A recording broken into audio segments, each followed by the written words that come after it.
बहुत समय पहले की बात है। काशीपुर नाम का एक बहुत छोटा सा गांव था। वहां के लोग बहुत ही हंसी खुशी एक दूसरे के साथ मिलजुल कर रहते थे। इस गांव में हरिया नाम का एक व्यक्ति रहता था। उसके परिवार में उसकी पत्नी और 2 बच्चे थे। हरिया के पास 2 गायें थीं, जिनका दूध बेचकर वह अपने जीवन निर्वाह करता था। इस गांव की सबसे बड़ी समस्या थी पानी की, क्योंकि पूरे गांव में केवल एक ही तालाब था। लोग इसी तालाब से पानी भरकर अपने दैनिक जीवनचर्या के काम किया करते थे।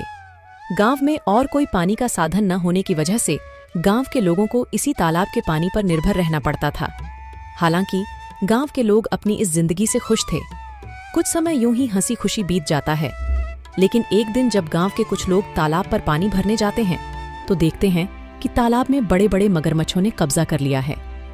अब लोग तालाब से पानी भरना छोड़ देते हैं, क्योंकि मगरमच्छ उन्हें मार सकते थे। थोड़े दिन बाद कुछ लोगों ने हिम्मत करके उस तालाब से पानी लाने की कोशिश की, मगर तालाब के मगरमच्छ उन्हें भी मारकर खा गए। इस घटना से पूरे गांव में भय और हड़कंप मच गया। अरे देखो भाई लोग, तालाब के इन बड़े बड़े मगरमच्छों ने हमारे गांव के 2 लोगों को मार दिया। अगर ऐसा ही चलता रहा तो धीरे धीरे ये पूरा गांव खत्म हो जाए। हाँ भाई रामू, अगर हम इन मगरमच्छ के निवाले नहीं भी बने तो भी बूंद बूंद पानी को तरस तरस कर मर जाएंगे। हाँ भाई लोग, ये तो बहुत बड़ी समस्या हो गई है। अगर हम तालाब के पास भी जाएंगे तो ये मगरमच्छ हमें मार डालेंगे। लेकिन बिना पानी के हमारा गुजारा कैसे होगा? हमें कुछ करना पड़ेगा। तुम सही कह रहे हो चंदन, हमें तुरंत पंचायत बुलानी चाहिए और सरपंच जी को बताना चाहिए। हाँ चलो सरपंच जी के पास चलते हैं, अब वही कुछ कर सकते हैं। गांव के लोग मिलकर पंचायत में सरपंच जी के पास जाते हैं और अपनी समस्या बताते हैं। हाँ सरपंच जी, मगरमच्छ बहुत खतरनाक होते हैं। अगर हम तालाब के पास गए तो हमारी जान को खतरा हो सकता है। हाँ सरपंच जी, हरिया सही कह रहा है। हमने देखा कि कुछ लोग पानी भरने गए थे और मगरमच्छों ने उन पर हमला कर दिया। हाँ भाइयों, यह समस्या सच में गंभीर है, लेकिन हमें इसका कोई समाधान निकालना होगा। एक व्यक्ति है जो हमें इस समस्या से निकलने के लिए कोई बेहतर सुझाव दे सकता है। वह है मुखिया हरिलाल। हमें इस बारे में हरिलाल से बात करनी चाहिए। वह गांव के सबसे अक्लमंद इंसान हैं। वह इस समस्या का कोई ना कोई हल निकाल ही लेंगे। राजू और बिरजू, तुम दोनों मुखिया के घर जाओ और उनसे कहो कि सरपंच जी ने उन्हें तुरंत याद किया है। दोनों सेवक मुखिया के घर जाते हैं और मुखिया को ले आते हैं। सरपंच जी, कहिए, आपने हमें कैसे याद किया? हरिलाल, हमारे गांव के तालाब पर मगरमच्छों ने कब्जा कर लिया है और लोगों को पानी के लिए बहुत समस्या हो रही है। अब तुम उनकी समस्या का कोई समाधान निकालो। मुझे तो कुछ समझ ही नहीं आ रहा, आखिर उन मगरमच्छों से कैसे छुटकारा पाया जाए। मुखिया गहरी सोच में पड़ जाता है और फिर उसको एक उपाय सोचता है और वह सरपंच जी से कहता है। सरपंच जी, मगरमच्छों से लड़ना आसान नहीं है। हमें एक दूसरा तालाब बनाना होगा। ये काम आसान नहीं होगा, लेकिन अगर हम सब मिलकर मेहनत करेंगे तो नया तालाब जल्दी ही बन जाएगा। मुखिया जी, आप बिल्कुल सही कह रहे हैं। हम सब मिलकर मेहनत करेंगे और नया तालाब बनाएंगे। हाँ, हमें मिलकर काम करना होगा। इस समस्या का यही समाधान है। चलो फिर कल से ही हम नया तालाब खोदने का काम शुरू करते हैं। सभी गांव वाले मिलकर काम करेंगे और पानी की समस्या से जल्द ही निजात पाएंगे। गांव वाले मुखिया जी के सुझाव से सहमत होते हैं और अगले दिन से ही तालाब खोदने का काम शुरू कर देते हैं। कुछ ही दिनों की मेहनत और मशक्कत के बाद आखिरकार गांव के लोगों ने मिलकर एक बहुत ही गहरा तालाब खोद लिया।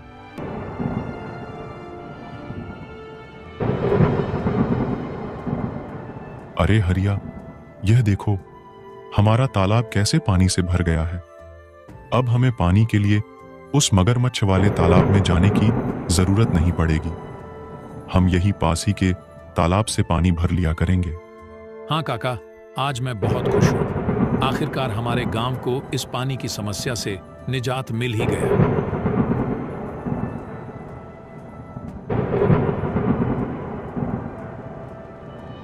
ऐसे ही कुछ दिन हंसी खुशी बीत जाते हैं। गांव के लोग तालाब के होने से बहुत खुश थे, लेकिन एक दिन गांव के लोगों की खुशी को जैसे किसी की नजर ही लग गई।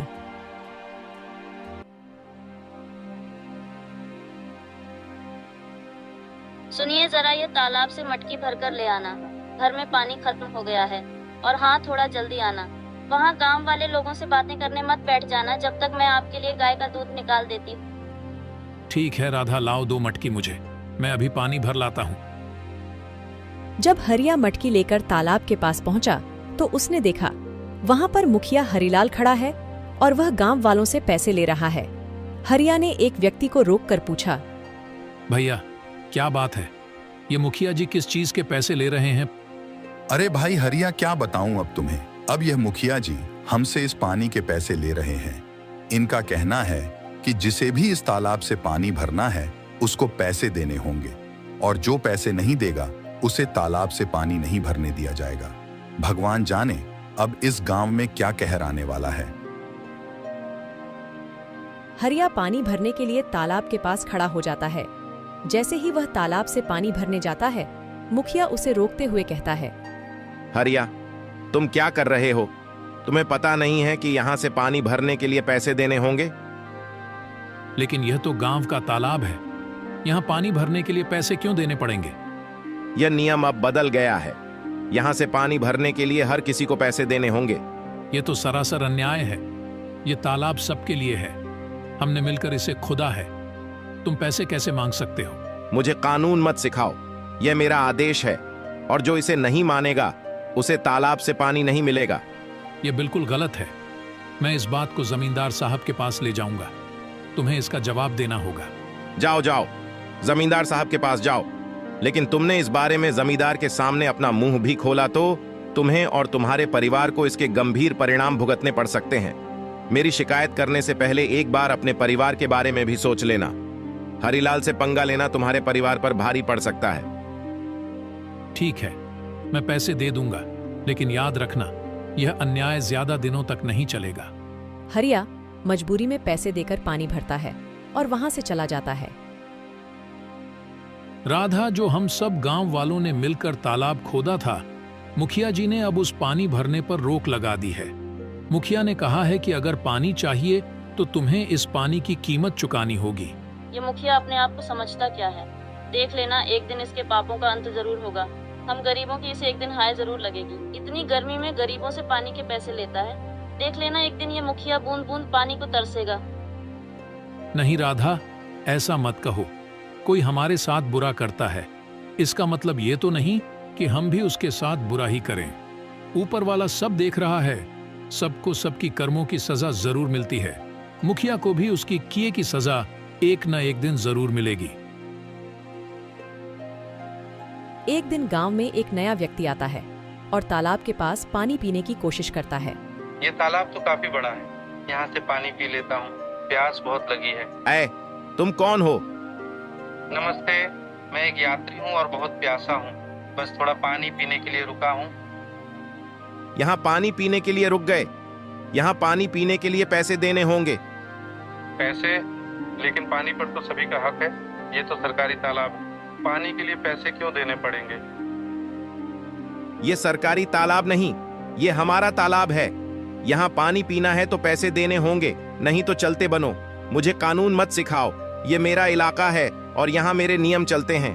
अगर तुम्हें पानी पीना है तो पैसे दो, वरना चलते बनो। वह व्यक्ति बिना पानी पिए वहां से चला जाता है और सीधे जमींदार साहब के घर पहुंचता है।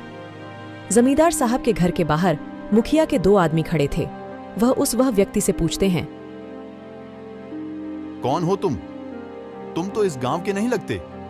तुम यहाँ किस काम से आए हो? मैं जमींदार साहब से मिलने आया हूँ, उन्होंने ही मुझे बुलाया है। मेरा नाम मोहन है, मैं इस गांव का नया कलेक्टर हूँ। यह सुनकर वह दोनों आदमी उस व्यक्ति को अंदर जाने देते हैं। नमस्ते जमींदार जी, मैं इस जिले का नया कलेक्टर हूँ। मेरा नाम मोहन है। नमस्ते कलेक्टर साहब, आइए बैठिए। मुझे बताइए आप यहाँ कैसे आए? जमींदार साहब, मैं यहाँ एक गंभीर समस्या के बारे में बात करने आया हूँ। मैं गांव के तालाब पर गया था और प्यास लगने पर पानी पीने की कोशिश की, लेकिन मुझे पानी पीने से मना कर दिया गया और पानी पीने के लिए पैसे मांगे गए। क्या ऐसा किसने किया वहाँ मौजूद एक व्यक्ति ने मुझे साफ मना कर दिया और कहा कि बिना पैसे दिए पानी नहीं मिल सकता। तालाब का पानी तो सबके लिए मुफ्त है, यह बहुत गलत है। मुझे माफ कीजिए कलेक्टर साहब, मैं तुरंत इस मामले की जांच करूंगा। जमींदार साहब गुस्से में बाहर खड़े मुखिया के दोनों आदमी को अंदर बुलाते हैं। हमारे गांव में यह क्या चल रहा है? तुमने मुझे इसकी खबर क्यों नहीं दी? मैंने तुम दोनों को किस लिए काम के लिए रखा है? अब तुम सीधे सीधे यह बताओ कि यह जो कलेक्टर कह रहे हैं वह क्या सच है?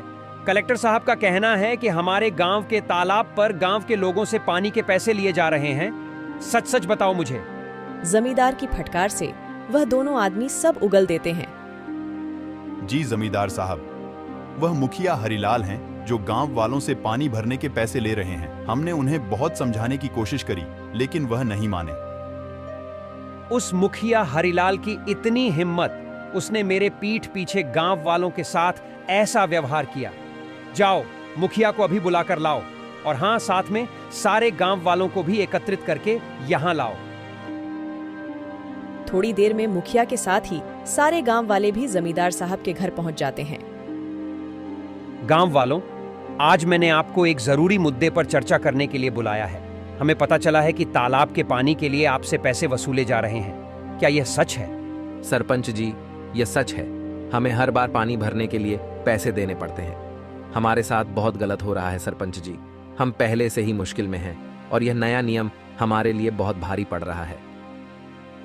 मुखिया, तुम्हें क्या कहना है?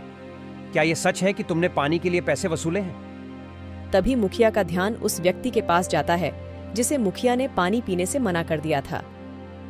अरे ये व्यक्ति यहाँ क्या कर रहा है? अच्छा, तो इसीलिए लगाई है। मेरी शिकायत देख लूंगा इसको तो मैं। बोलो हरिलाल, ये सब क्या चल रहा है? सच का तो मुझे पता चल ही गया है, लेकिन एक बार यह मैं तुम्हारे मुंह से सुनना चाहता हूं। जमींदार साहब, मैंने ये सोचा था कि इससे गांव के विकास के लिए पैसे जमा होंगे, लेकिन अगर ये गलत है तो मुझे माफ कर दीजिए। माफी का समय अब नहीं है। तुमने गांव वालों और हमारे कलेक्टर साहब के साथ गलत किया है। मुखिया, मैं तुम्हें इस पद से तुरंत हटा रहा हूं। तुमने अपने पद का दुरुपयोग किया है। अब गांव वालों को तुमसे कोई परेशानी नहीं होगी। मुझे माफ कर दीजिए जमींदार साहब। माफी मांगने से कुछ नहीं होगा।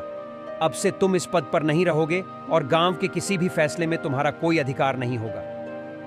जमींदार साहब, हमें तो लगता था कि यह तालाब सभी के लिए है, लेकिन मुखिया जी ने इसे अपनी संपत्ति ही बना लिया है।